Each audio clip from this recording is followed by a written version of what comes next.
y les dé ideas para el acompañamiento que cada uno de ustedes está haciendo desde su lugar o va a empezar a hacer. Bueno, los invito a tener unas palabras de oración para pedirle a Dios que nos acompañe en este momento, en este encuentro, ¿sí? Vamos a inclinar el rostro. Señor, te damos gracias porque podemos estar aquí. Te damos gracias por este encuentro que nos permites tener para hablar acerca de las maravillas que tú das, acerca de este tema tan importante que es hoy en día, que es el aborto. Danos sabiduría, danos inteligencia, que tu Espíritu Santo nos dé comprensión de este tema. Y también te pido la presencia de tus ángeles que nos acompañen en esta gran obra que pusiste delante nuestro. En el nombre de Jesús, amén. Bueno, muy bien. Vamos entonces a compartir pantalla.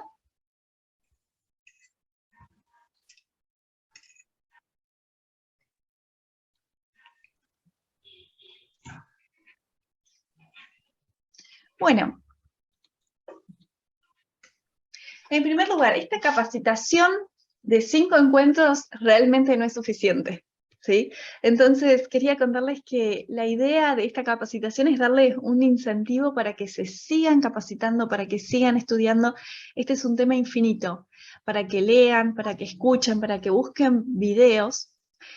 Acá menciono algunos libros que leí, por ejemplo, el de abajo es uno de los más lindos, cortitos, que lo recomendé desde el primer encuentro que tuvimos, que se llama Ser Mujer, Aborto, Saber y Decidir, ¿sí?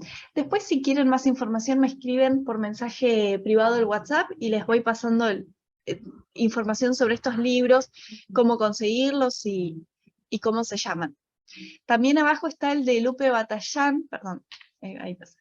El de Lupe Batallán, o Guadalupe Batallán, es una chica joven que desde el principio, luego de experiencias traumáticas de aborto en su familia, se dedicó a defender la vida desde su comienzo, siendo ella atea, no creyendo para nada en Dios, y dándose cuenta de todo el negocio que había atrás y de cuán devastadoras son las consecuencias del aborto, compartiéndolo y haciendo debates muy interesantes que hay en internet. Así que los invito a buscar de ella o a leer su libro, se llama Guadalupe Batallán.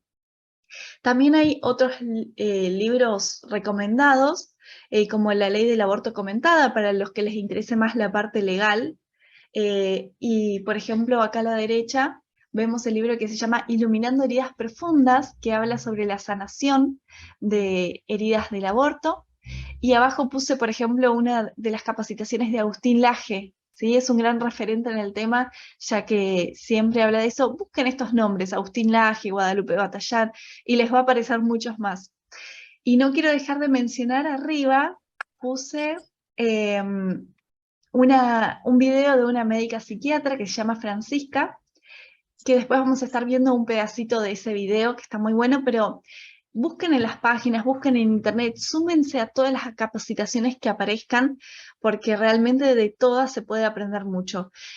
También he buscado información de redes parecidas a la red de acompañamiento de la mujer con embarazo vulnerable de otros países. Por ejemplo, Red Madre funciona en España y fue a partir de ahí que conocí a Leire Navaridas, que la contacté y que le mandé mensaje porque dieron una charla donde ella estaba dando su testimonio. Bueno, todo tipo de capacitaciones, que esto sirva de un incentivo y no se queden solo con esto, ¿sí? Sigan adelante, sigan buscando, que es impresionante todo lo que tenemos para aprender. Bueno, hoy vamos a estar hablando de la ley 27.610 del aborto. Esta es la ley en Argentina, ¿sí? Y vamos a estar analizando algunos artículos en particular. Vamos a empezar leyendo un poquito y analizando algunas palabras importantes. ¿Por qué es importante analizar esto? Porque tenemos que saber cuál es la ley realmente que tenemos. Tenemos que saber cuáles son los puntos conflictivos, cuáles son los puntos reales, los puntos importantes y cuáles no. Y a partir de acá tener argumentos. ¿Por qué es tan importante leer argumentos? Porque todos en algún momento vamos a estar en contacto con alguna persona en formación, con algún adolescente, con alguna persona que quiera saber del tema o con una persona que esté pensando en abortar y tiene que saber algunos principios fundamentales que no se dicen, que la gente no sabe, ¿sí? Bueno, leemos el primer artículo que habla cuál es el objeto de la ley. Dice, la presente ley tiene por objeto regular el acceso a la interrupción voluntaria del embarazo, ¿sí? Es decir, ni siquiera le llama aborto, ya que es algo muy chocante hablar del aborto, y habla de una interrupción voluntaria del embarazo. En realidad, si buscamos la definición de interrupción y de voluntaria, en realidad ya va totalmente opuesto a lo que realmente conocemos los que nos enfrentamos cada día a mujeres que están pensando en abortar. En primer lugar, una interrupción es algo que uno puede interrumpir y retomar. No es lo mismo hablar de interrupción que de terminación, ¿sí? Por ahí la palabra más real sería terminación del embarazo. Y voluntaria, realmente, ¿cuánto hay de voluntad en una mujer que no tiene otra opción? Imagínense tener que responder esta sola pregunta. Imagínense que yo les doy esta pregunta en un choice. Dice, ¿cuánto es 4 más 2? Y en el choice aparecen 3 opciones. 1, 5 o 10. Díganme cuál de ustedes elegirían, cuál elegirían ustedes. Realmente la voluntad de ustedes va a estar limitada a las únicas 3 opciones que hay y lamentablemente ninguna es la correcta. Lo mismo pasa en este caso cuando a la mujer se le ofrecen 3 opciones. Se le ofrece seguir sola con su embarazo y con sus problemas, se le ofrece la adopción, algo impensado para la mayoría de las mujeres que piensan en cursar todo ese embarazo con el dolor de tener que luego entregar a su hijo en adopción y de que luego le pregunten por su hijo los conocidos que la vieron embarazada, ¿no? Por otro lado, se les ofrece el aborto, que tampoco es algo deseado. Realmente la gran mayoría de las mujeres no quieren hacerse un aborto, sino que no encuentran otra opción, no encuentran otra salida. Entonces, la voluntad de las mujeres está totalmente limitada en un momento de tanta vulnerabilidad. Y en realidad, ¿qué es lo que hay que proteger? Hay que defender a esa mujer. Hay que cuidarla, hay que ofrecerle acompañamiento y ayuda en ese momento, todo lo que esa mujer necesite. Bueno, después dice, y a la atención post-aborto. En cumplimiento con los compromisos asumidos por el Estado argentino en materia de salud pública, derechos humanos de las mujeres y de personas con otras identidades de género con capacidad de gestar, y a fin de contribuir a la reducción de la morbilidad y mortalidad prevenible.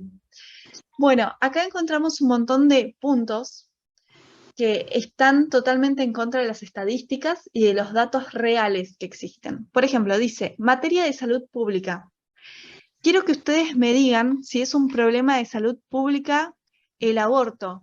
¿Cómo lo podemos saber? ¿Saben ustedes cuáles son los datos de mortalidad materna por aborto en Argentina? Bueno, si vemos los datos de mortalidad, que los vamos a ver en un rato, vamos a ver que no es un problema de salud pública. Los datos en Argentina demuestran eso, a tal punto que en algún momento pidieron al Ministerio de Salud que revierta lo que dijo, porque realmente no es un problema de salud pública. Después, de derechos humanos. Bien. Todo el tiempo hablan de, por ejemplo, derechos reproductivos o derechos humanos o derechos, sin mencionar cuál de esos derechos admite el aborto como un derecho. Realmente no existe, no está, y lo vamos a estar viendo ahora en unas diapositivas. Bueno, hay mucho más para hablar de también cuando menciona identidad desde género con capacidad de gestar. Bueno, es algo para otro tema. Después, a fin de contribuir a la reducción de la morbilidad y mortalidad prevenible. Hoy vamos a ver cuánto realmente reduce esto. Bueno, vamos a ver un ejemplo. La razón de mortalidad materna por cada 10.000 nacidos vivos en Argentina. Y vamos a ver los últimos años, lo último que hay publicado y en gráfico, lo tengo hasta el 2017. Y vemos cómo la mortalidad materna se mantuvo estable, pero empezó a bajar desde el año 2010, ¿sí? Y todo esto previo a la legalización del aborto, que fue en el año 2020, ¿sí? El 30 de diciembre de 2020 fue aprobada la ley del aborto en Argentina. Y la mortalidad materna no disminuyó desde entonces, ¿sí? Entonces, ¿qué queremos decir con esto? Si la mortalidad del aborto la vamos a poner dentro de la mortalidad materna, tenemos que en primer lugar ver cómo viene bajando esta curva y cuáles son las intervenciones que realmente la bajan, ¿no? Y vemos que sin necesidad de que se legalice el aborto, la mortalidad materna venía bajando en Argentina. Caso de Uruguay, legalizó el aborto en el año 2012. ¿Qué pasó? Esta es una curva del año 2001 hasta el 2016. La mortalidad materna más baja fue en el año, no se ve bien ahora, pero fue antes de la legalización del aborto, ¿sí? Esto fue bajando, la mortalidad materna, 2006 es uno de los puntos más bajos, 2008, 2009, 2010 fue bajando hasta el 2011. El 2011 es cuando la curva toca el punto inferior y en 2012 se aprueba el aborto legal y la mortalidad materna deja de bajar completamente, ¿sí? Es más, ocurrieron 2 casos que se hicieron conocidos de muerte por aborto, uno de ellos por aborto legal y al otro lo acusaron al aborto clandestino. Vamos a estar también hablando de eso, de qué es el aborto clandestino hoy y según la ley. Pero vemos que legalizar el aborto no influye en la reducción de la mortalidad materna. Mortalidad materna en Chile. El aborto fue legal en Chile desde el año 1931 hasta el año 1974, en el cual se publica un acta que penaliza el aborto, y vemos cómo la mortalidad materna fue bajando sin importar que el aborto haya sido legal o no. Vemos que en el año 1974, un poquito después de 1972, la mortalidad continúa bajando, ¿sí? Y de forma muy rápida. Y se va estabilizando en los últimos años de esta curva. En fin, ¿influyó en algo la penalización del aborto? Es decir, ¿acaso influyó en que aumente realmente la mortalidad por haber penalizado el aborto en 1974? Para nada. La mortalidad materna siguió disminuyendo a medida que se avanzó en las intervenciones que protegían la salud de la mujer. Bueno, por otro lado, hay otra cosa que se habla mucho. Desde antes de la legalización del aborto se habló de que habían 500.000 abortos por año en Argentina. A ver, este es el resumen de cuántos nacimientos ocurren en Argentina. Si realmente ocurrirían 500.000 abortos por año en Argentina, como se decía, según estudios no científicos que se realizaron, a partir de deducciones, básicamente, y de opiniones, esto significaría que más de 1/3 de los embarazos terminarían en aborto. Y hoy en día, que se va reduciendo la natalidad en Argentina, básicamente significaría que la mitad de los embarazos terminarían en aborto, lo cual es una completa locura. Sí, en abortos inducidos estamos hablando, ni siquiera abortos, abortos en general, ¿no? Esto es una completa exageración para la natalidad que tenemos en Argentina, ¿sí? El mismo número para invitarnos a realizar abortos lo dieron en Brasil, por ejemplo, para legalizar el aborto. También decían 500.000 abortos al año se producen en Brasil, cuando la población y la natalidad en Brasil es muy diferente a la nuestra. Es decir, son números realmente inventados. Y esto lo muestra claramente. Creo que algo tan simple como ver los números de natalidad nos explican que no pueden haber 500.000 abortos por año en Argentina.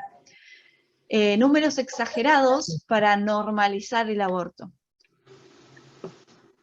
Bueno, ¿cuáles son los verdaderos problemas de salud pública en Argentina? Vamos a ver, ¿cuál es la mortalidad por causa en este país en el año 2017?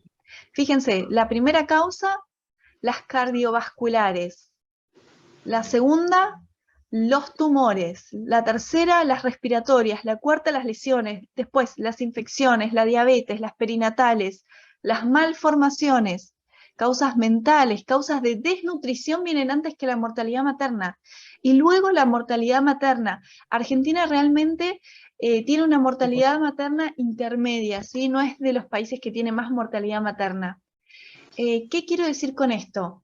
Realmente hay muchas más muertes perinatales, es decir, de los bebés, que muertes maternas. Hay muchas más muertes por desnutrición que muertes maternas, lo cual significa que no debemos tratar las muertes maternas. No, no significa eso, pero fíjense, supuestamente miles de mujeres mueren al año por aborto en Argentina. Mortalidad materna 246. No hay forma de que sean miles de mujeres, porque la mortalidad por todas las causas relacionadas al embarazo es de 246. Mortalidad materna por año, estas son las cifras, siempre cercanas a las 250, ¿sí? El año que más hubo fue en el 2015, 298, y luego volvió a bajar, con un leve aumento en 2018 de Disculpa, 257, sí. esos gráficos, ¿ustedes después nos podrían pasar? Sí, no hay problema, pedímelo por privado y te puedo pasar las diapositivas. Bueno, Esto se sacó del INDEC, ¿sí? Que es el Centro de Estadísticas de Argentina. Sí, todos estos datos son públicos, son archivos que se pueden descargar en cualquier página, pero entrando al INDEC ya aparecen. Bueno, y vamos a entonces ahora a analizar las causas de mortalidad materna por año, por edad, y lo interesante es que acá también detalla las causas, ¿sí? Por causa de aborto, por causas obstétricas directas e indirectas. Y las causas de aborto están mezcladas, es decir, tenemos el aborto que se hizo de forma legal y terminó en muerte, como por ejemplo en Argentina se permite el aborto por causa de salud de la mujer o por violación desde hace muchos años, desde el año creo que 2010, si no me equivoco, 2012, no me acuerdo, pero entra dentro de aborto. Los abortos espontáneos, los abortos retenidos, los abortos por embarazo ectópico y los abortos clandestinos, es decir, la mortalidad por todas esas causas está metida dentro de mortalidad por aborto. ¿Qué significa? Que por año han muerto mujeres por aborto en 2015 55, en 2016 43, en 2017 30, en 2018 35. Entonces, no es un problema de salud pública. No estamos hablando de miles de muertes por aborto clandestino como nos quieren vender. Y estos son los datos oficiales.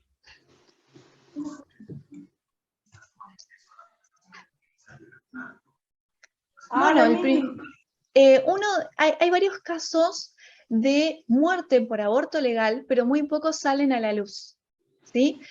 Con varios, quiero decir, tampoco son una locura, no es un problema de salud mental, de salud pública, como les había dicho, pero sí es un problema porque están vendiendo un supuesto aborto seguro, legal, gratuito, cuando, por ejemplo, Kathy Jones fue uno de los primeros casos de muerte, que fue en el 2017, de una chica jovencita que recurrió al aborto legal bajo las supuestas causales que en Argentina estaban permitidas y murió.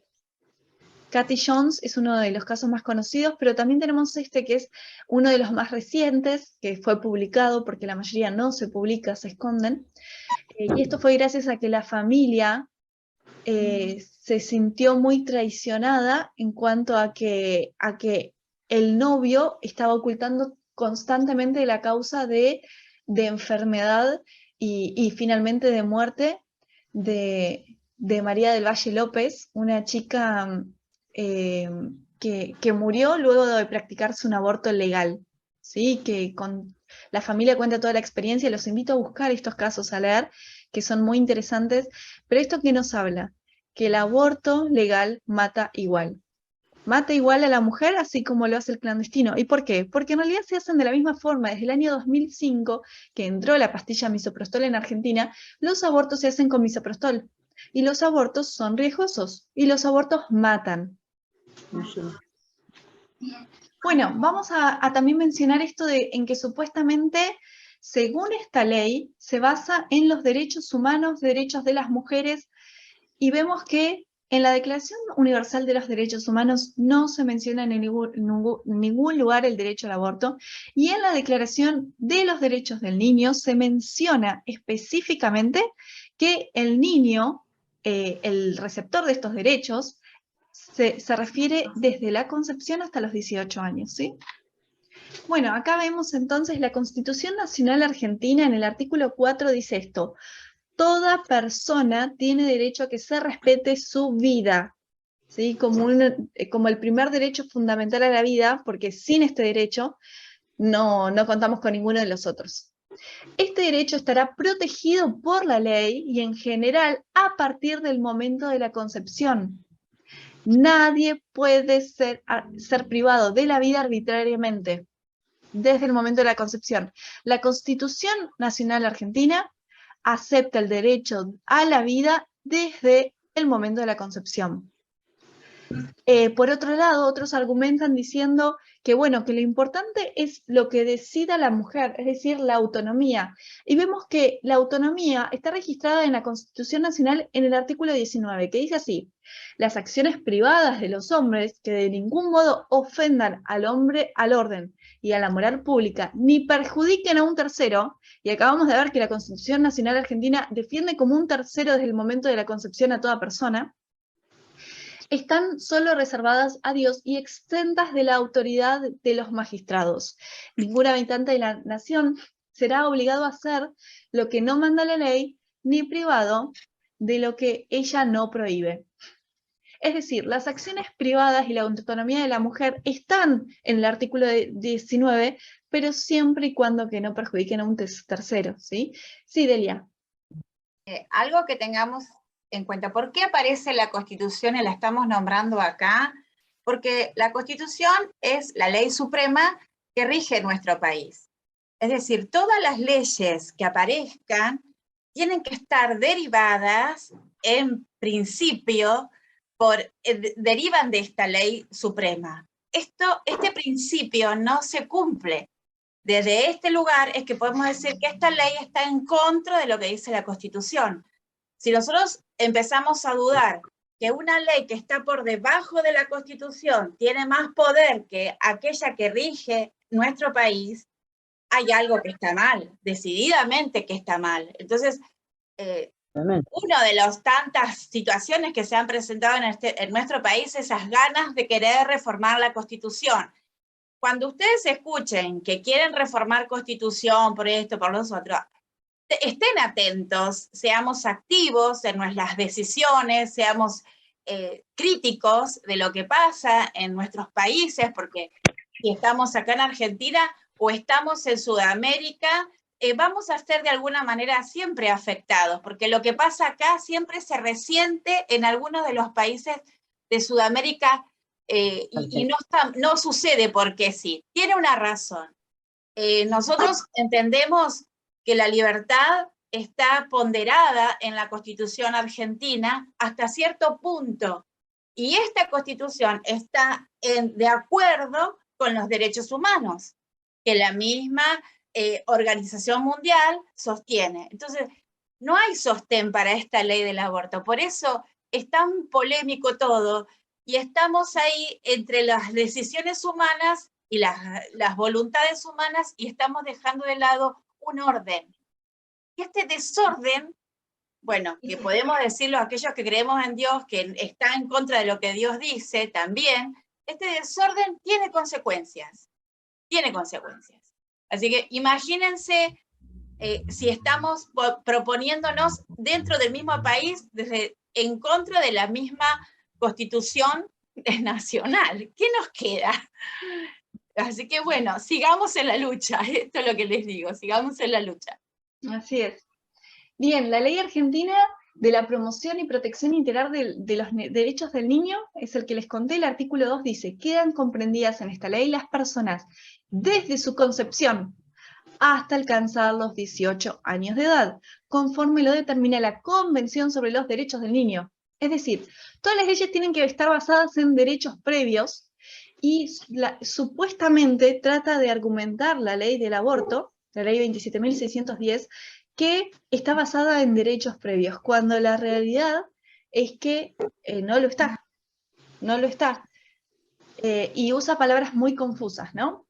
Bien, la Ley Nacional 25.673 se llama Creación del Nacional de Salud Sexual y Procreación Responsable habla de los derechos a recibir anticonceptivos, a tener información, a ser capacitados, y llama la atención que incluso esta ley que habla de salud sexual y reproductiva, así como ellos mencionan el derecho a la salud sexual o o los derechos reproductivos de las personas, el artículo de ley dice que se deben prescribir y suministrar los métodos y elementos anticonceptivos que deberán ser de carácter reversible, no abortivos y transitorias, respetando, bueno, simplemente quería mencionar esto que dice que deben ser no abortivos. La propia ley que defiende la salud sexual y reproductiva de las personas pide que los métodos anticonceptivos sean no abortivos. Bueno, vamos a ver ahora qué es una persona, desde lo más chiquito. Este es el embrión más pequeño que está en mi hospital, ¿sí? Está en un frasquito de formol en mi hospital, y mide solamente 8 milímetros en comparación con la regla que está abajo. Tiene unas 6 semanas, 5 días de gestación, ¿sí? Yo los invito para verlo porque a las 6 semanas es aproximadamente el momento en que cada mujer descubre que está embarazada. El bebé ya tiene latidos desde antes. Antiguamente se creía que el bebé tenía latidos desde el día 21 post-concepción, debido a que era la primera vez que por ecografía se veían los latidos, ¿sí? Actualmente los estudios más recientes dicen que el primer latido fetal se da entre el día 16 y 17 post-concepción. Y esto está basado en estudios en embriones animales que los compara con los embriones humanos. Ahí está. Con los embriones humanos, ¿no? Y determina que el momento sería ese. Voy a poner para que no puedan dibujar. Ahí está. Así no se me llena de dibujos. Bien, entonces les dejo otras fotitos. Sé que puede ser un poquito impactante, pero es para ver realmente qué tipos de bebés son los que se abortan y que ninguno de ellos es un coágulo de sangre. Por más pequeño, por más problemas que tenga, son bebés. ¿Sí? El más pequeño que tengo acá es el de 6 semanas, 5 días. Después hay varios de 8 semanas. Perdón, ahí. Y voy a estar mostrándoles. Este de acá tiene 9 semanas. Este tiene 10 semanas. Este es un bebé de 11 semanas. Y este es un bebé de 13 semanas, ¿sí? Sin embargo, hoy en día se pueden abortar los bebés de forma voluntaria y arbitraria, es decir, sin causal, hasta las 14 semanas realmente, es decir, hasta las 13 semanas 6 días, ¿sí? Es decir, 1 centímetro más grande que este bebé que vemos a la derecha. Estas son muestras que están guardadas en frasquitos en mi hospital, y por eso se los quise mostrar, porque la verdad que lo vi en vivo, le saqué foto, grabé un videíto, y es impresionante verlo, ¿no? Las características que van teniendo. Fíjense cómo desde las 6 semanas ya se ven esbozos de sus ojitos, de sus pies, de sus manitos, y lo más sorprendente es que yo hago ecografías. Y cuando uno hace ecografías, bebés chiquitos como de 7 semanas, que es un intermedio entre el primero y el segundo, ¿sí? Ya se pueden mover, ya se mueven. Tengo videos de bebés de 7, 8 semanas que se mueven de una forma fantástica, hermosa, y están publicados en el Instagram de Red Latidos. Yo los invito a mirar los videos que hay, porque realmente es cuestión de que si el ecografista tiene la paciencia suficiente, los va a ver moverse. Cosas que no se puede creer que ya puedan tener autonomía para realizar movimientos, ¿sí?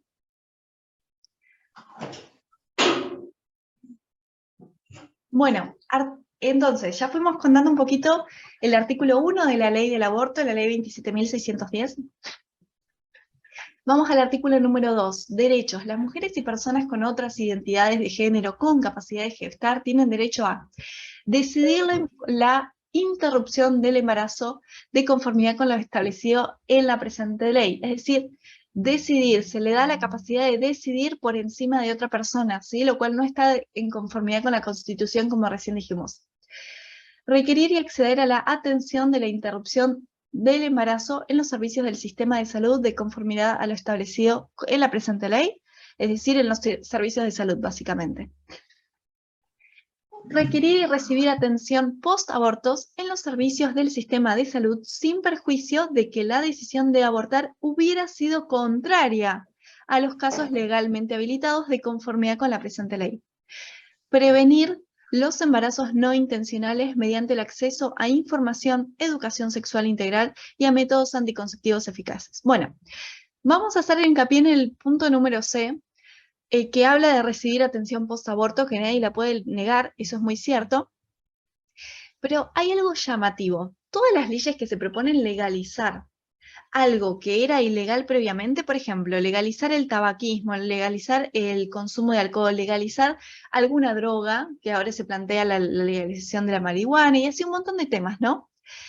Cada vez que la ley se propone legalizar algo, establece consecuencias y penalización del que no lo haga conforme a la ley, ¿sí?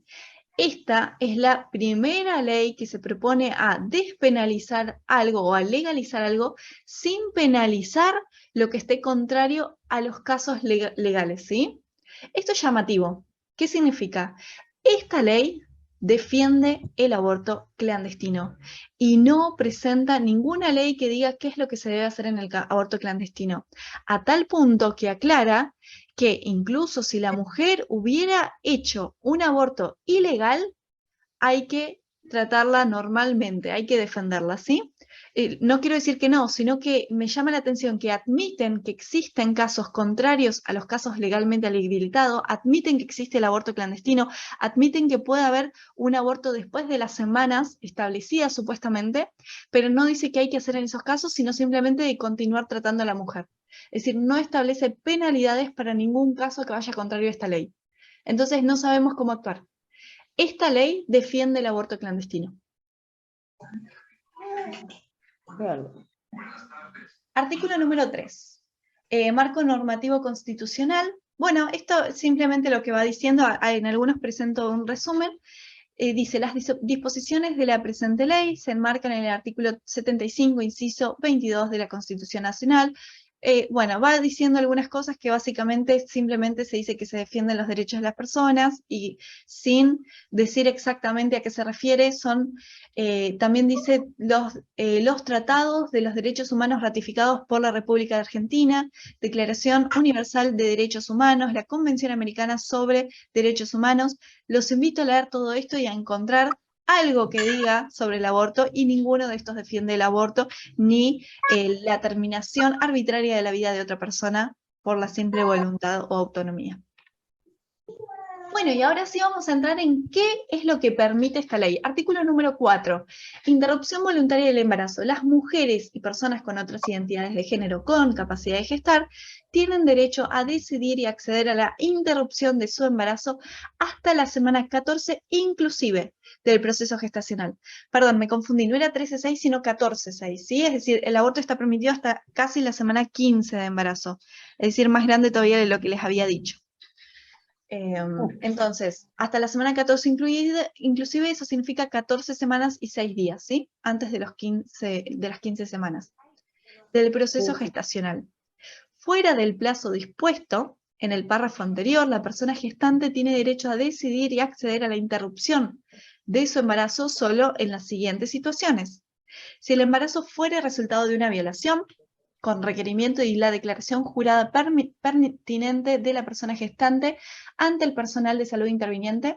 En los casos de niñas menores de 13 años de edad, la declaración jurada no será requerida si estuviera en peligro la vida o la salud integral de la persona gestante. Bueno, vamos a ir definiendo esto. Primero, ¿qué significa que las personas pueden acceder y decidir hasta las 14 semanas inclusive? Significa que hasta las 14 semanas y 6 días, una mujer solamente tiene que decir, quiero abortar, y se le entregan las pastillas sin cuestionar, sin necesidad de que se le haga ningún ningún tipo de preguntas, ningún tipo de investigación, ninguna interconsulta psicológica, para nada. La mujer simplemente por decirlo accede. ¿Qué pasa en este sentido? Bueno, que nos perdemos de la verdadera razón que lleva a la mujer a abortar, ¿sí? Por ejemplo, una mujer puede decidir abortar y puede decir, quiero hacerme un aborto y en realidad está siendo obligada por otra persona y eso no se va a saber y no se va a investigar. Una mujer puede llegar al consultorio de abortos esperando que le digan, ¿estás segura de lo que quieres hacer? O mira que tenés otras opciones, o por lo menos cuestionándole alguna cuestión, viendo o qué más le ofrecen, tratando de desahogarse y de contar lo que le está pasando, o demostrar que realmente no está segura y quisiera algo, y la realidad es que eso no se hace, ¿sí? Es decir, hasta las 14 semanas, 6 días de embarazo, no se le cuestiona absolutamente nada a la persona que consulta para el aborto. Esto que lleva a que cualquier persona con menos de 15 semanas de embarazo, por ejemplo, un tío puede llevar a su sobrina violada de 15, 16 años y embarazada a que se haga el aborto antes de las 14 semanas, 6 días, supuestamente acompañándola, sin que se le consulte nada y sin que se sepa a qué se debe, ni si ella realmente lo quiere hacer o si está siendo obligada por alguien. Esto no se investiga. Bueno, del plazo, es decir, si ya tiene 15 semanas o más de embarazo, hay diferentes situaciones en las cuales las personas pueden abortar igual, ¿sí? Por violación. Lo más llamativo de esta ley es que no dice hasta cuándo puede abortar. La ley argentina no establece plazo límite de aborto por violación, ¿sí? Es decir, si una mujer va y dice que fue violada, con la panza de 38 semanas de embarazo, ella puede exigir, en cumplimiento de la presente ley, que se le realice un aborto. Lo difícil va a ser que ese bebé no sobreviva, ¿no? Pero para eso existe el feticidio.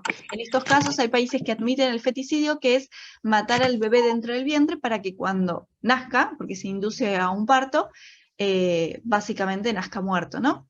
Entonces, es difícil encontrar a alguien que haga el feticidio, porque en general son médicos fetales que se dedican a salvar la vida de los fetos, y por otro lado, es difícil encontrar un médico en una institución dispuesta a hacerlo, pero es hasta donde el médico esté dispuesto a hacer, o la institución, se permite el aborto por violación. ¿Sí? ¿Hace falta demostrar de alguna manera la violación? No. Lo único que se requiere es que la persona firme una declaración jurada. Y si tiene menos de 13 años y está de 5, 6 meses de embarazo, no hace falta que firme nada. La mamá, la tía, el tío, el papá, la lleva de la mano con 5 o 6 meses de embarazo y le tienen que hacer el aborto simplemente porque es por violación. Se considera que sí es por violación, ¿sí? Esto es lo que dice la ley que hay que hacer. Y en otro caso, si estuviera en peligro la vida o la salud integral de la persona gestante, ¿sí? Esto lo vamos a estar hablando un poquito más del tema de vida, pero vamos a ir a salud, ¿sí? El proyecto de ley presentaba esta palabra salud integral, luego sacaron la palabra integral asumiendo que siempre que se habla de salud es de salud integral, ¿sí? ¿Por qué salud integral? Porque básicamente si tienen más de 15 semanas de embarazo y no fueron violadas y no se animan a decir que fueron violados o no se les ocurrió decir eso, porque no hace falta demostrar absolutamente nada, simplemente con presentar una causa es suficiente para acceder al aborto, ¿sí? Mujeres de 5 meses de embarazo, simplemente por problemas económicos, sociales o por inestabilidades emocionales, psicológicas, acceden al aborto en cualquier momento del embarazo. La mayoría de las instituciones en Argentina que se animan a practicar el aborto lo hacen hasta las 24 semanas de embarazo, simplemente porque los bebés que nacen con 24 semanas tienen poca probabilidad de vida, si bien cada día es mayor con los cuidados neonatales, ¿no? Pero básicamente lo que hacen en Argentina, debido a que no hay personal dispuesto para hacer feticidios, para matarlos antes, es inducir un parto y dejar que el bebé muera, ¿sí? Porque la mayoría de estos bebés, después de las 20 semanas, nacen vivos, ¿sí? En realidad antes también hay muchos bebés que nacen vivos, pero son los menos. En cambio, a partir de las 20 semanas, la mayoría nace vivo. Vamos a estar hablando también de peligro de vida, pero lo vamos a mencionar un poquito más adelante, ¿sí? Artículo 5. Bueno, esto habla de derechos a la atención a la salud, básicamente que toda persona va a tener derecho a pedir que el aborto y se lo tiene que cumplir en máximo 10 días. Ahora, viene una persona con un test de embarazo positivo que se acaba de realizar. Por ecografía no se ve nada, no sabemos si es un embarazo ectópico, si es un embarazo en embrionado, si hay algún problema, si hay uno, si son dos. No tenemos diagnóstico real de embarazo porque todavía no se ve por ecografía, por ejemplo. Sin embargo, esta ley pide que se resuelva en 10 días, sin información, ¿sí? Son problemas a los cuales nos enfrentamos totalmente, que la ley pide que se resuelvan algo en 10 días, no es posible. Por otro lado, esto nos habla de que cuando normalmente turno para una ecografía se obtiene para dentro de 2 meses o mes y medio en la salud pública, o por ejemplo un mes si fuera algo, no sé, que piden que demos turno urgente, se dará dentro de un mes o algo así. En este caso le tenemos que dar turno en menos de una semana, ¿sí? Personas que están esperando su turno desde hace un montón de tiempo, con problemas de salud, con dolores, a menos que sean emergencias, deben esperar su turno, y estas mujeres, debido a que la ley así lo establece, pueden acceder a sus turnos de laboratorio, de aborto, de IVE, de forma inmediata. Esto, ¿qué es lo que hace que las mujeres no tengan tiempo para recapacitar, para pensar, para dar tiempo a que las cosas se vayan acomodando, ya que el momento de crisis de enterarse del aborto es tremendo. Incluso quienes aceptan continuar con el embarazo saben que ese momento es un momento sumamente vulnerable, angustiante, y tomar una decisión de forma precipitada, en realidad es lo peor que se puede hacer, pero es lo que invita la ley a hacer.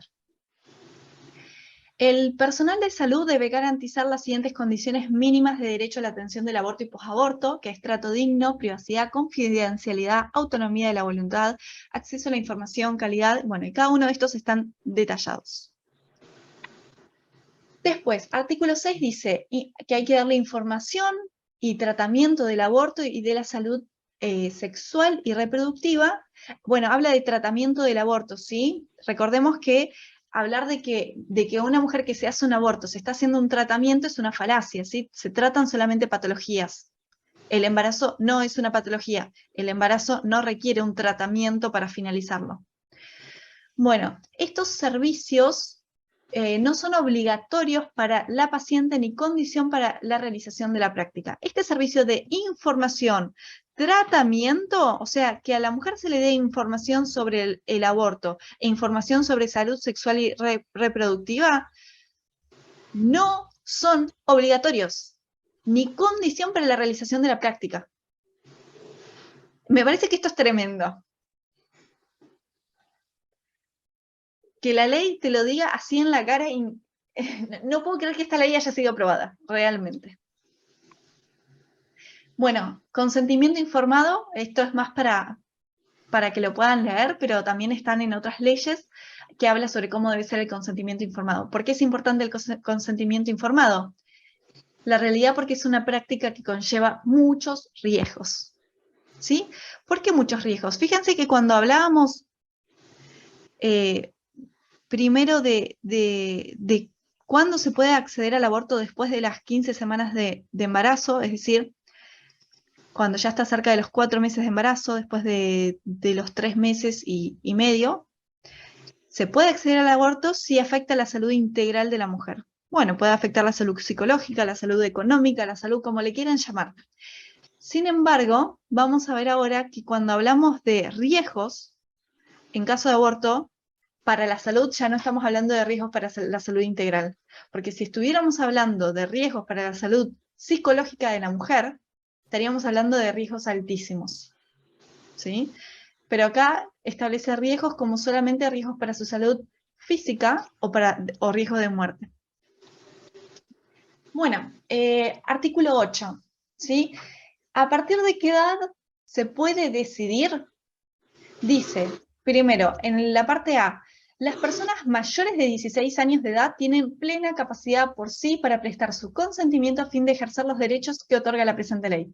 ¿Sí? A los 16 años de edad se considera mayor de edad, se considera una persona madura que puede tomar la decisión más importante de su vida de forma autónoma, sin que el padre, ni la madre, ni ningún adulto lo tenga que acompañar, ni lo tenga que consentir. En los casos de personas menores de 16 años de edad, dice, vayan a leer las otras leyes, básicamente. ¿Qué significa esto? Las otras leyes dice que a medida, esto los invito a leer las otras leyes, sí, pero dice que la autonomía del niño va siendo cada vez mayor a medida que tiene más edad, ¿sí? Mientras que antes menores de 18 años no podían tomar básicamente ninguna decisión, hoy en día se acepta que a medida que el niño crece, va teniendo autonomía de forma progresiva y puede ir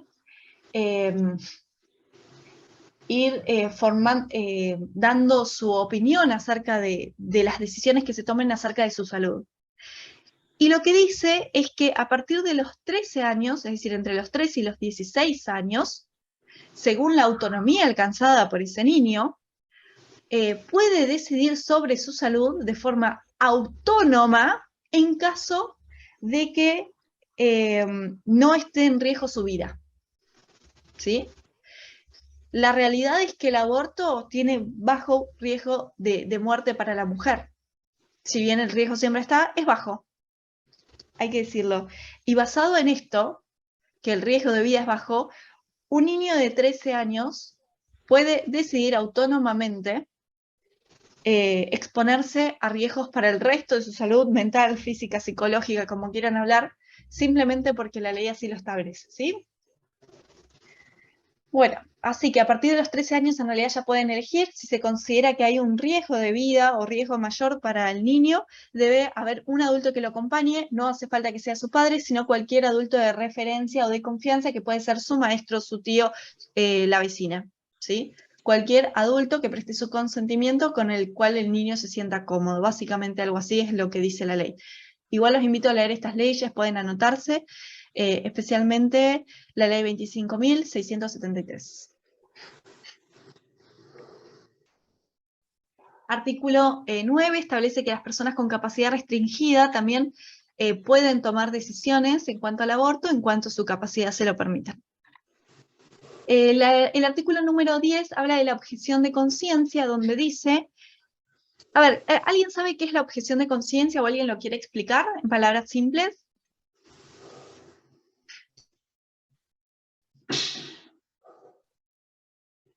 Bueno, los médicos, voy a quitar un ratito esto para hablar, yo soy médica, sí, y por lo tanto los médicos que trabajan en los ámbitos de salud, a veces se encuentran en situaciones en las cuales no se sienten cómodos con la actividad que tienen que realizar por motivos de conciencia, ¿sí? Podemos poner el ejemplo de, bueno, el aborto es uno de los más fáciles. Por ejemplo, si yo fuera obstetra y me piden practicar un aborto conforme a la ley, yo me puedo negar por motivos de conciencia, ¿sí? Esto se llama objeción de conciencia, y para ejercerlo es necesario realizar una carta, una declaración jurada en la cual yo establezca que soy médico objetor de conciencia respecto a un acto. Y esto en realidad puede servir para cualquier acto. Yo puedo estar en desacuerdo con, por ejemplo, hacer una ligadura de trompas, simplemente porque por conciencia considero que eso es algo en contra de la voluntad de Dios, por ejemplo, ¿no? O cualquier otra cosa. Puedo estar en contra de la eutanasia, puedo estar en contra de cualquier acción que me implique en mi profesión que sea contraria a mi conciencia. Así que la ley establece que eso hay, que eso existe. Sin embargo, lo que dice esta ley en el artículo 10, que solo pueden presentar la objeción de conciencia los médicos que actúen directamente en el aborto. ¿Qué significa eso? Que la enfermera que tiene que estar ahí acompañando, como no practica el aborto de forma directa, no puede negarse a participar del aborto. ¿Sí? Que el médico ecografista no puede presentar ninguna declaración jurada como médico objetor de conciencia frente al aborto, debido a que no actúa de forma directa. Y así limita la objeción de conciencia. Bueno, ¿cuál es el problema de esto? Que en realidad nadie tiene que meterse en nuestra conciencia, ¿sí? ¿Esto qué significa? Si mi conciencia me dice que hay algo a lo cual yo me opongo, ¿quién es la ley para decir que yo no puedo acceder a esa objeción de conciencia? Sino que cada uno debe escribir la objeción de conciencia conforme a lo que siente, ¿sí? Bueno, voy a seguir compartiendo entonces la diapositiva.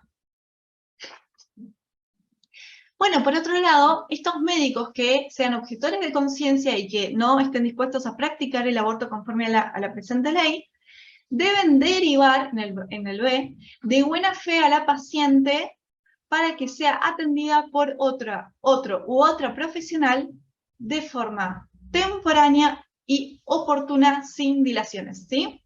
Es decir, yo como objetor de conciencia me niego a hacer el embarazo. Imagínense que me pidan que yo lo considero matar a un niño, ¿sí? Porque es así como yo lo considero. Me opongo a matar al niño, ¿sí? Pero la ley pide que yo, que no me animo a ser el verdugo, tengo que derivar y darle información a esa mujer de dónde hay un verdugo para que sí lo haga. ¿Sí? Es decir, la objeción de conciencia en realidad debería considerar que mi conciencia, se opone a que yo derive a la paciente a otra persona. Por ejemplo, si alguien viene a mí pidiéndome un arma para realizar un suicidio, ¿sí? Me pide vender el arma. Y yo le digo, no, mira, yo soy objetora de conciencia, considero que no es válido que te suicides, que no es bueno, estoy contraria a eso, es más, quiero ofrecerte ayuda para que no lo hagas. Pero ella dice, no, pero hay una ley que me defiende y vos me tenés que ir entonces me tenés que decir quién me va a vender el arma. Va totalmente en contra de nuestros principios. Sin embargo, la ley nos obliga, según esta ley humana, nos quiere obligar a derivar la paciente a otro profesional que sí le realice el aborto. Bueno, seguimos con los siguientes, para no hacerlo tan largo. Bueno, hay otros artículos que siguen hablando sobre la objeción de conciencia, referida a todo el establecimiento, especialmente cuando el establecimiento no cuente con ningún profesional que realice el aborto, como son los establecimientos cristianos de salud. También habla de la cobertura, la calidad de las prestaciones, y de la educación sexual integral y de salud sexual y reproductiva. Bueno, esto es muy importante. Del artículo 14 al 18 de la presente ley, lo que se habla es de las modificaciones que se hicieron al Código Penal. Y para esto lo que yo puse en realidad es el Código Penal antiguo, ¿sí? Si ustedes leen el artículo estos artículos de la ley del aborto, te muestran cómo deben ser modificados estos dos puntos del Código Penal, que son el artículo 85 y 86. Estos artículos dicen lo siguiente: el que causare un aborto será reprimido, con reclusión o prisión de 3 a 10 años, si obrare sin consentimiento de la mujer, o menos si obrare con consentimiento de la mujer. Después el artículo 86 dice que incurrirán en las penas establecidas en el artículo anterior y sufrirán además inhabilitación especial por doble tiempo que el de la condena los médicos, cirujanos, parteras o farmacéuticos que abusaren de su ciencia o arte para causar el aborto o cooperaren a causarlo. El aborto practicado por un médico diplomado con el consentimiento de la mujer encinta no es punible, es decir, va a ser penado todos los que van a causar abortos, excepto en 2 casos. Si se ha hecho con el fin de evitar un peligro para la vida o la salud de la madre, y si este peligro no puede ser evitado por otros medios, ¿sí? Es decir, el Código Penal anterior que teníamos, el que no fue modificado, decía que solamente se puede realizar el aborto en 2 situaciones. Una es cuando no puede ser evitado cuando no se puede salvar la vida de la madre por otro medio, ¿sí? Y el otro es si el embarazo proviene de una violación o de un atentado al pudor cometido sobre una mujer idiota o demente, ¿sí? Solamente en caso de mujeres idiotas o dementes, y esto en realidad es una parte deficiente del Código Penal antiguo que teníamos, ahora no figura nada de esto, ahora es más deficiente todavía, pero no importa. Lo que dice es que solamente porque la persona es discapacitada y puede traer un hijo discapacitado a este mundo que quizás no haya quien lo ayude o no se ofrece ayuda para mantener ese chico, que puede nacer con problemas, ahí se puede realizar el aborto, ¿sí? Es decir, un tipo de discriminación total a mujeres idiotas con demencia o con alguna otra patología. Bueno, y lo que vemos en los artículos 14 y 18, que básicamente gran parte de esto fue quitado, y básicamente prácticamente no hay ninguna pena por realizar el aborto, no importa la circunstancia, y no existe esto de si se saca, esta frase literal se la saca completamente, y no existe esto si este peligro no puede ser evitado por otros medios, ¿sí? Eso se saca completamente. Es decir, básicamente se permite el aborto, lo único que está penalizado es el aborto realizado sin el consentimiento de la mujer, ¿sí? Todo el resto no está penalizado, no importa en qué circunstancias se haya realizado, porque tampoco habla del aborto clandestino, pero igual los invito a leerlo, ¿sí? Bueno, y los artículos 18 y 22 para terminar, habla de la capacitación, principalmente del personal de salud, de quién es la autorización de aplicación, que esto es de orden público y para todo el país, y comuníquese al Poder Ejecutivo Nacional.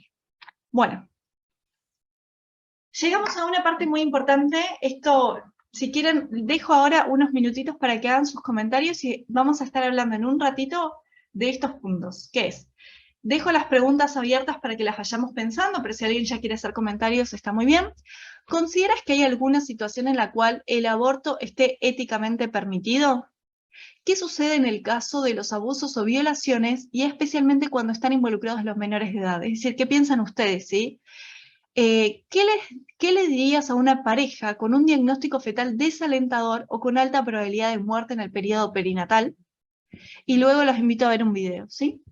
Así que voy a dejar un ratito de compartir y los invito a opinar sobre esta presentación, que ya estamos terminándola y después vamos a hablar un poquito de acompañamiento. Si alguien quiere prender su micrófono, decir qué le llamó la atención, qué le gustaría comentar.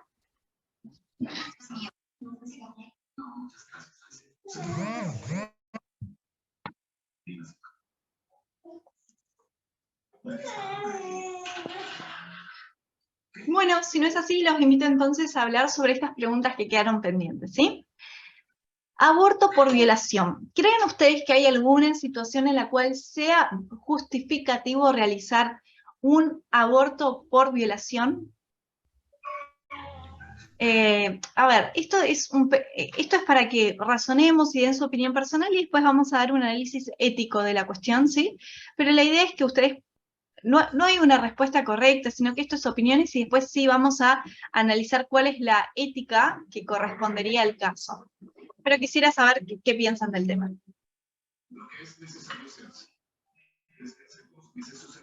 Sí, Norma.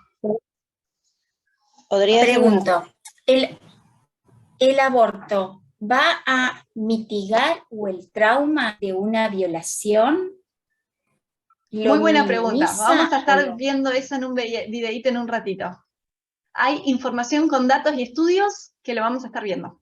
Excelente. Sí, María. En el caso de, viste que hoy por hoy está de moda el tema de la inseminación in vitro.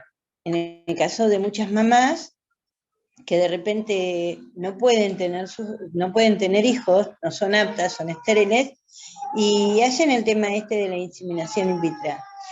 Yo tengo un caso muy cercano donde esta jovencita quedó embarazada con una inseminación. Se te apagó el micrófono, ¿eh? O se cortó, no sé. Bien, ¿alguna más que quiera comentar? Perdón, seguimos con el tema, por ahí no me gustaría irnos al tema de la fecundación in vitro y eso lo podríamos dejar para otra charla, ¿sí? Para que no se haga tan extenso. Quisiera abordar ahora simplemente el tema de caso de violación. ¿Alguno tiene algún otro comentario para hacer? A mí me Sí, gustaría, Magali. yo anoté que, bueno, que la violación es algo traumático, igual que el embarazo cuando uno es muy joven, y creo que se están hablando dos temas diferentes y se están unificando. En mi caso, yo fui abusada por mi abuela. Eh, no estuve embarazada de él, pero yo creo que el abuso sexual y la violación es algo traumático que debe ser tratado, también acompañado, pero el tema es que hay un contexto social que hace unificar estas dos partes y hacen unificar el dolor por el abuso con la consecuencia del embarazo. Yo creo que tiene que ver con una cultura que enseña a las jóvenes que son violadas a que el terminar con este dolor vendría a ser, tiene que ver con matar este bebé o esta consecuencia de la violación. Y en realidad no va, al contrario, va a incrementar más dolor, más sufrimiento y más trauma. Primero porque ella no es consciente en ese momento de que lo que tiene en su vientre es su hijo y que es mamá desde el momento en que ya está gestando. Y no es que mamá cuando nace, sino que en el momento que el bebé está en la panza, ya sos mamá. Entonces, ya partiendo desde esa base, el no decirle a la persona, bueno, cuando seas mamá o cuando tengas a tu bebé, no, ya sos mamá, ahora vamos a ver qué es lo que podemos hacer por vos, porque ya mamá sos. Entonces, Exactamente. cambiar esas terminaciones que confunden y son simples palabras, pero dicen un montón. Porque si vos le decís a una persona, cuando nazca tu bebé y seas mamá, no, yo ya soy mamá. Desde el momento en que estoy gestando, soy madre. Entonces, ya desde ahí partamos de la base que una cosa es ser mamá y otra cosa es ser una mujer abusada y violada. Entonces Muy bien. necesito ayuda y acompañamiento para el abuso que pasé y acompañamiento para el embarazo del cual no estoy preparada. Bueno, en mi caso, yo fui abandonada por mi papá cuando tenía 13 años y mi mamá se dedicó a hacer su vida y bueno, quedamos solos en mi casa con mi hermano. Y nada, la falta de padres, de referentes, de un consejo, de un acompañamiento y de todo hace que uno se llene de miedos, de incertidumbres y obviamente quiera tener estas decisiones que son inmaduras y que con el tiempo te das cuenta que bueno, que te herís a vos misma, ¿no? Muchas gracias, Magri. Por Bueno, favor. ¿alguien más tiene algo para comentar? Bueno, básicamente, para hacer un análisis ético de estas situaciones mencionadas en la ley como causas para extender ¿cómo se llama? El tiempo de aborto posible, hasta en el caso de la ley argentina, hasta el final del embarazo, como es causa de violación. Para pensarlo mejor, hay que imaginarse la misma situación fuera del vientre, ¿sí? Es decir, un niño ya nacido por haber venido producto de una violación, ¿es causa suficiente para terminar con su vida? Sin lugar a dudas, todos diríamos que no. Entonces, en cuanto la ley, la Constitución y nosotros aceptamos que es una persona, no hay razón por la cual debamos terminar con su vida arbitrariamente, ¿sí? Y un aborto, realmente lo que ocurre es esto. Vamos a ver un video donde explica que el aborto no es ningún tratamiento, no cura, no desviola a nadie. ¿Sí? No desabusa a nadie, no resuelve nada, al contrario, es otra acción violenta que genera la sensación de otro abuso en esa mujer o en esa niña.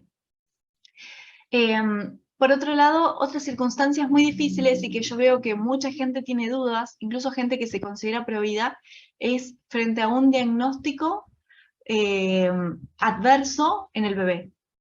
Uno de los casos más extremos son los bebés que se diagnostican desde bastante temprano en el embarazo, desde antes de los 3 meses o cerca de los 3 meses se los diagnostica con anencefalia, ¿sí?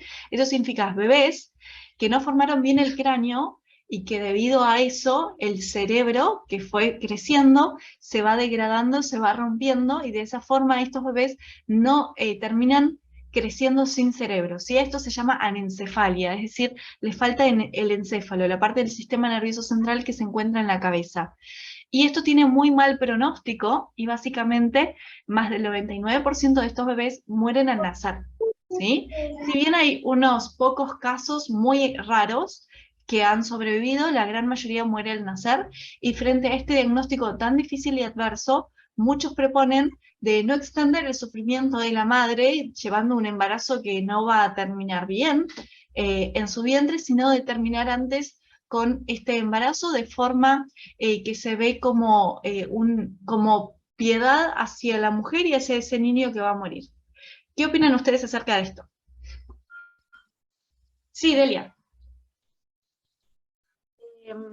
Yo tuve experiencia con una mamá con un bebé anencefálico. En un momento de mi vida me encontré con ella y ella me dijo que para ella fue aliviador comprobar el diagnóstico que le habían dado, porque llegar al final de este proceso le ha permitido a ella confirmar esto, que todas las mamás cuando estamos en una situación de embarazo nos crea muchas dudas la salud de nuestro hijo. Y cuando nacen, y verlo y conocerlo y saber de él y mirarlo a la cara, es darnos esta oportunidad de concretar un ciclo, ¿sí? Yo soy de cerrar ciclos, la importancia de cerrar ciclos, de que cuando hay algo que va a empezar, es importante terminarlo y concluirlo. En la medida de las posibilidades que tenga, seguramente que esa mamá va a necesitar un acompañamiento psicológico bastante fuerte para aceptar que va a pasar por este proceso, que no es algo que ella lo planeó de esta forma. Todos estos duelos que van a aparecer van a tener que ser acompañados, pero lo que yo veo desde mi opinión, lo más sano para esa mujer es terminar el ciclo, es concretar ese embarazo y sentir de que pudo dar a luz a ese bebé y que le vio la carita y que puede conservar eso de ese bebé. La experiencia que he tenido con esta mamá ha sido que este bebé vivió unas horitas después de haber nacido, pero ella lo pudo acariciar y se pudo despedir. Y le da esta posibilidad, la vida, en estas condiciones, creo que lo más importante es poder acompañar a esta mamá para que pueda cerrar este ciclo. ¿sí? De tristeza, dolor, de lo que sea, pero que pueda empezar este duelo sabiendo de que ella no ocasionó nada de todo esto, que creo que es lo más sano. No ocasionó nada, no hizo nada para estar en esta situación, porque esto también nos llena de mucha culpa, de pensar que pudimos haber hecho algo que lo pudo haber ocasionado. Entonces, esto es parte de la naturaleza y nos ha pasado y nos ha tocado, como a muchas nos ha tocado, que hemos tenido un aborto a los 4 meses y no es algo que lo hemos planeado, y sin embargo nuestro bebé no creció, ¿sí? A los 4 meses, como nuestro bebé pudo ser a los 8 meses y terminó el embarazo. Pero bueno, todo esto creo que tiene más que ver con cerrar este ciclo de verle la carita a nuestro bebé, aunque esté en esas condiciones.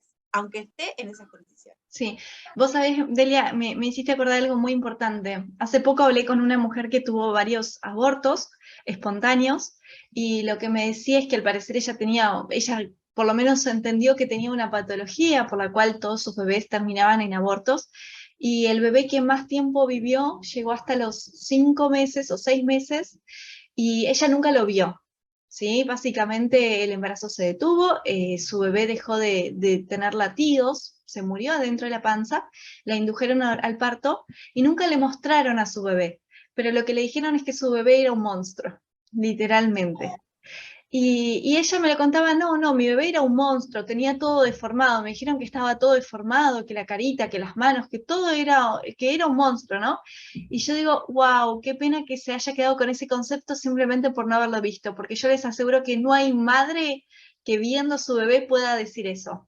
Los ojos de una madre no ven así.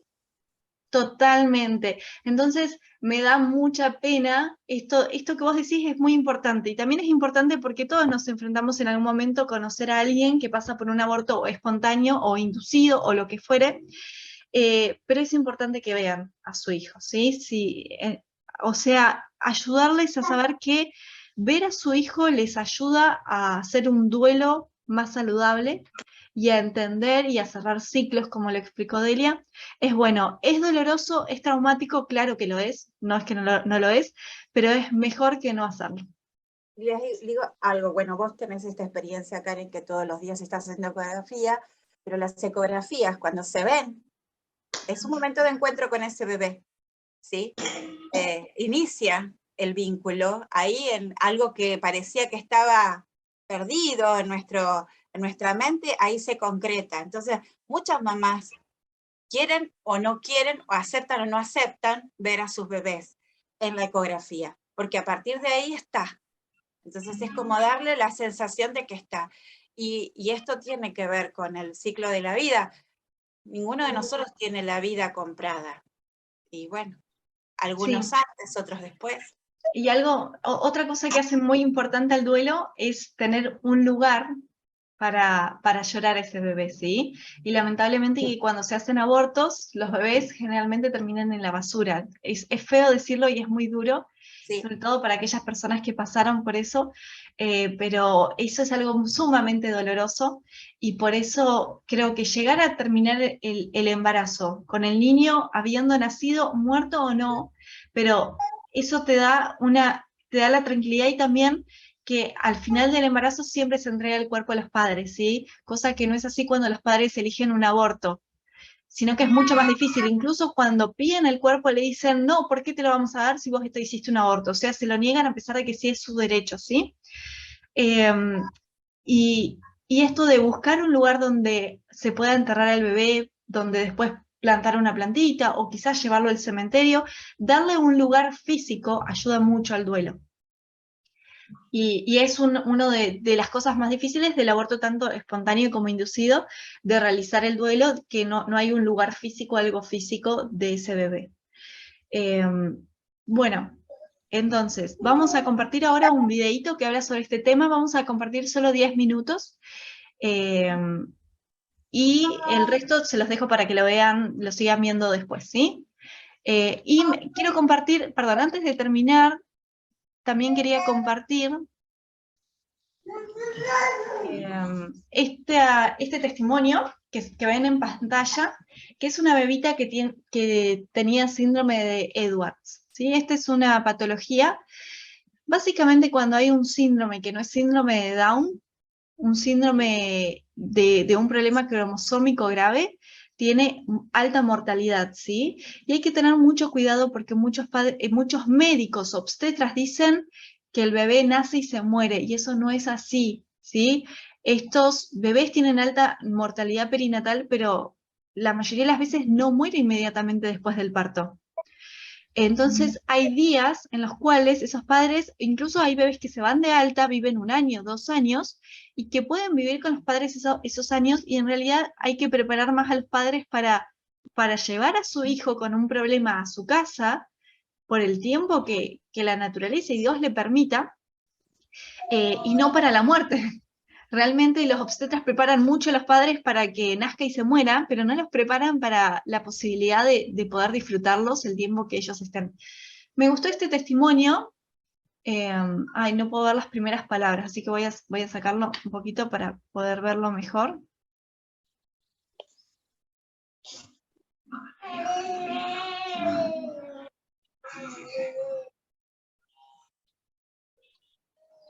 Ahí está. Bueno, dice, esta mañana Carolina y Juan Francisco despidieron a Clementina, la bebé se llamaba Clementina, diminuta preciosura que vivió 40 días. sabían que padecía el síndrome de Edwards y sus posibilidades de vida después del parto eran escasas. El padre nos dijo al despedirnos: si se encuentran con alguien que está pasando por algo parecido, quisiera decirles que viviría 1000 veces la misma historia. Si pudiera elegir haberla concebido, ¿cómo pensar en negarle la maravilla de su existencia? Hubiera elegido concebirla para esperarla, conocerla y amarla por 40 días más. ¿Sí? Dejo este testimonio porque para mí es hermoso y me llena de alegría y de amor ver cómo pudieron disfrutar a este bebé por 40 días, no llamarle monstruo por cómo tenía cerradas sus manitas, por lo chiquito que era, por cómo tenía sus orejitas, sino que amarla el tiempo que pudieron estar con ellos. Y qué lindo cómo los médicos también los habrán preparado para que puedan disfrutar de estos momentos y no vivirlos con esa tragedia que lo plantean otros médicos, ¿no? Y en esto es fundamental lo que digan los médicos, porque realmente enfrentarse a un diagnóstico adverso es tremendo, y muchas veces se tiene la falsa idea de que el niño va a nacer para sufrir, o que, no sé, como si fuera un ensaneamiento que ese niño nazca, o que es un monstruo, ese tipo de cosas. Realmente hay muchas ideas cerradas al respecto, y si bien tiene alta mortalidad, tampoco todos mueren enseguida, sino que la mayoría vive un tiempo, tanto síndrome de Edwards como el síndrome de Patot, que son con una alta mortalidad, y es bueno que conozcan este testimonio que me gustó mucho. Así que por eso lo quería compartir, y ahora sí voy a compartir el video. Bueno, este video está en YouTube, es de la psiquiatra Francisca de Cebalcusa y habla sobre el aborto en todo sentido, pero principalmente menciona el aborto en caso de patología fetal grave y en caso de violación. Vamos a estar escuchando. Durante años, durante décadas, la talidomida fue ilegal en casi todos los países. Voy a volver un poco más adelante al respecto. Les quiero contar que en términos globales yo nunca he estado a favor del aborto. Sin embargo, me parecía que en ciertos casos, dentro de la segunda causal de malformaciones fetales, no se justificaba, por ejemplo, que una mujer tuviera que llevar a término un embarazo con un feto anencefálico. Realmente no le encontraba sentido. Y eso fue así hasta que recibí a mi primera paciente esperando un feto con malformación de pronóstico letal. Y entonces me vi obligada a revisar el tema. Y cuando revisé el tema, encontré información que me hizo a mí misma cambiar de opinión y se las quiero compartir a ustedes.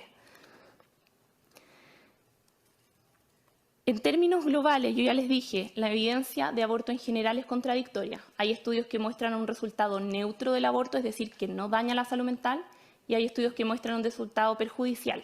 Lo que no existe son estudios que muestren un resultado positivo, eso no existe. No hay evidencia de que produzca un beneficio.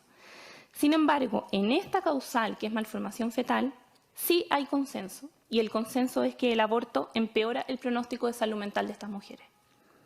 Los grupos que más han estudiado esto son los de Korenromp y Kersting, de Holanda y Alemania, que son países con una legislación muchísimo más libre sobre aborto que la que nosotros tenemos.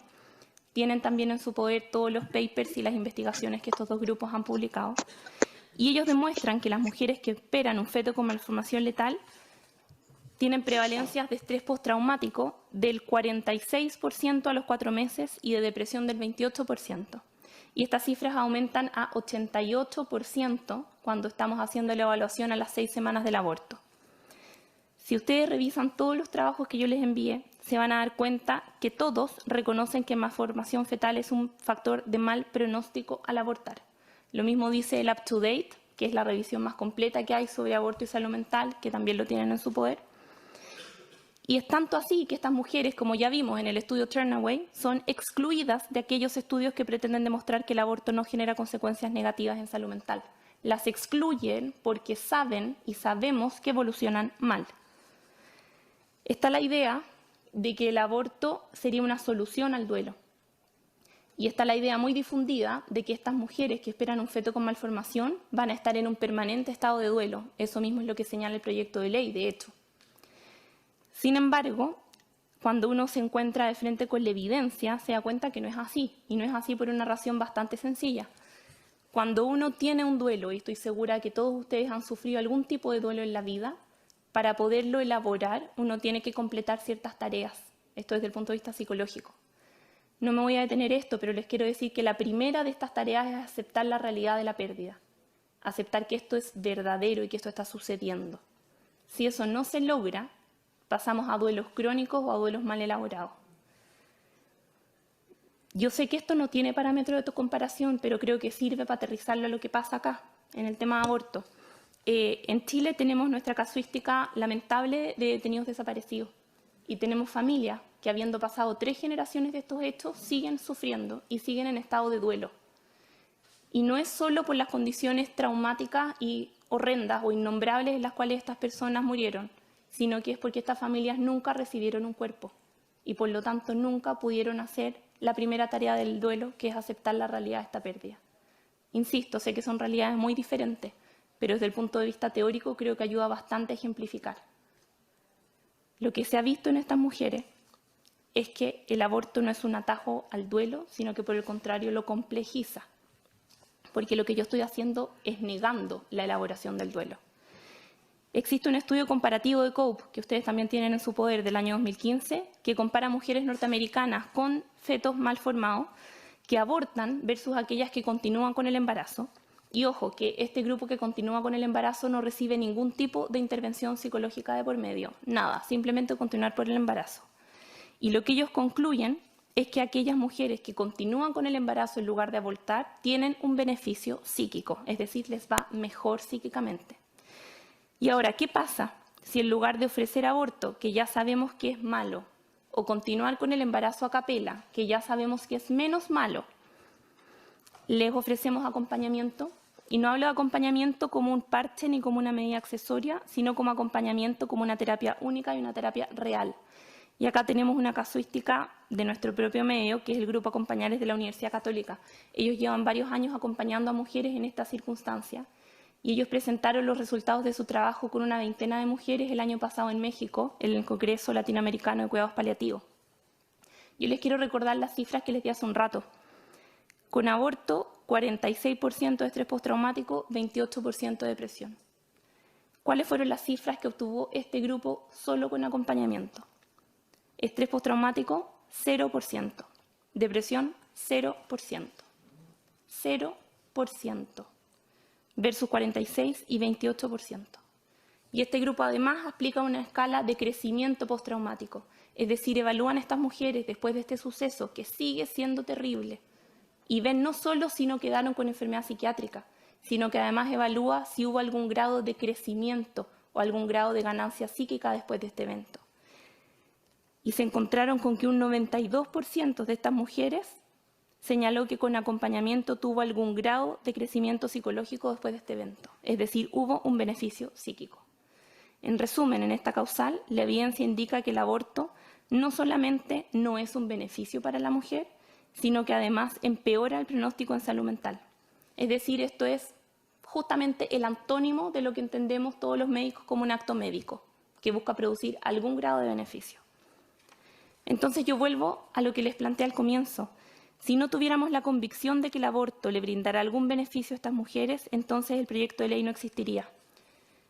El aborto en esta causal va a traer un beneficio tal que justifique hacer una excepción al principio de protección de la vida del que está por nacer, consagrado en la Constitución.